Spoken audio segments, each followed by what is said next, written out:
Energy fam, what's going on? Hope you guys are doing great as always. Now this is going to be a quick recap video of how we got our tank from looking like this to looking like this. We had a good battle with dinos, and I think it's safe to say that they have retreated for the time being. Now without further ado, let's get into the steps that we took to get to this point. Come on. And as of today, this is where we stand. The sandbed is looking white, everything is looking happy, but we still have some of that beautiful algae to get rid of. Now as mentioned before, this is how our tank looked before the battle with the dinos.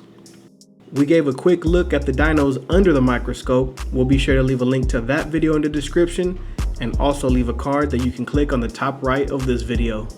So what exactly did we do to rid the dinos? Now the duration of this process was over the span of 3 weeks. 2.5 weeks to let the tank get dirty, and we used 3 days for cleaning and blackout. Now I gotta say, this next step was my absolute favorite. We skipped water changes to avoid introducing trace elements to the tank, which would encourage the dinos to thrive. The next thing that we did was manual removal. Using our siphon, we extracted dinos off of the sandbed and into a filter sock which was in the sump. The third thing that we did was a 2-day blackout. All the tank lights were turned off for 48 hours. The filters and flow pumps all ran normally. And you may ask, why run a blackout? Many dinoflagellants are photosynthetic, which means removing light is the same as removing their food source. Now these 3 fellers right here definitely got the MVP title in my book. We added 2 more fighting conch snails to our aquarium for a total of 3, and they have definitely been going to work on the sandbed.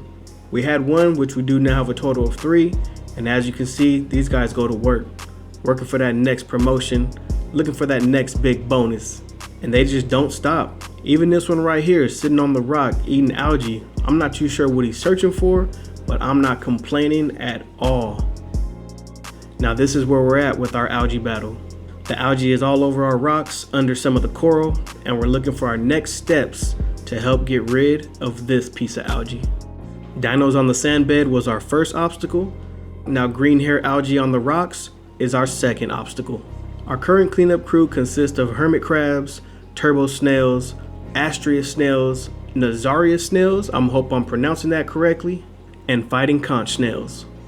And let's not forget my man Lenny. Check out Lenny right here. Oh yeah, you see him eating that green hair algae. Don't get it confused, he doesn't do that very often. I think he's showing off for the camera or something. As you can see, now he's giving us the stare down. Let's go ahead and leave this guy alone. So this is where we're at. Our sandbed is back looking how we like it. Our corals seem to be doing just fine, but the green hair algae is sticking around. We did add a sea urchin to help with the algae on the rocks, but he didn't acclimate very well. You can see him there on the bottom right. So to conclude, I have seen a very light shade of brown on the sandbed from time to time. So if that continues, I will be dosing some bacteria to help fight that off. As far as the green hair algae goes, we'll be doing some more manual removal, some water changes, and we'll be introducing some more cleanup crew into the tank. If you have any suggestions on what we should do to help this battle, please feel free to drop that in the comments below. Appreciate you guys as always. Thank you for the support. Thank you for checking in. Make sure to subscribe to stay locked in with us. Hit that notification bell.